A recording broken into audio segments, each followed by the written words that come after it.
అతి పవిత్రమైన లడ్డూని ఎంతో చండాలంగా దాని మీద కూడా డబ్బులు తీసుకునే విధంగా జగన్మోహన్ రెడ్డి చాలా దుర్మార్గం అండి.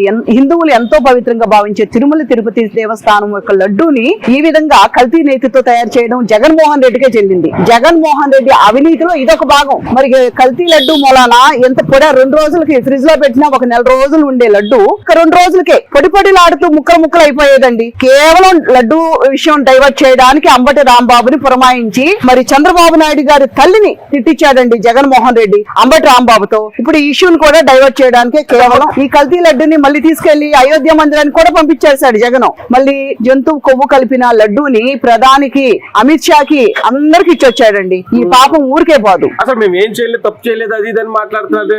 మరి ఒక పక్క సిట్టు చెప్తుంది కదండి, ఇందులో కల్తీ కలిసింది కెమికల్లతో తయారైన నెయ్యి. ఇది ఒరిజినల్ గా నిజంగా దాన్ని రియాలిటీగా వచ్చిన నెయ్యి అయితే కాదు. ఇది అనేక రకాల కెమికల్స్ తో ప్రాసెస్ చేసి కెమికల్ ప్రాసెసింగ్ తో వచ్చింది. మొత్తం జగన్మోహన్ రెడ్డి తన ఖజానాలో చక్కగా క్షేమంగా దాచి పెట్టుకున్నాడండి. ఆయన దాహం ఎన్ని కోట్లు వేల కోట్లు దాచుకున్నా కూడా ఆయన దాహం తీరదు. తల్లిని చెల్లిని అందరిది పోగేసుకుని ఓ పక్కన ఆళ్ళని తోసేశాడండి, ఓ పక్కన మరి రాష్ట్రం మొత్తం తోసేసుకున్నాడు. 5 ఏళ్ళు అవకాశం వచ్చిన కాడికి ఎక్కడ ఏ అవకాశాన్ని వదులుకోవాలా. మళ్ళీ అచ్చాలదు అన్నట్టు దేవుణ్ణి కూడా వదలకుండా హిందూ దేవుళ్ళు ఎంతో పవిత్రంగా భావించే తిరుమల తిరుపతి లడ్డూను కూడా పొల్యూట్ చేశాడు జగన్మోహన్ రెడ్డి. తిరుమల తిరుపతి దేవస్థానంతో పెట్టుకున్నాడు, తిరుపతి వెంకటంతో పెట్టుకున్నాడు.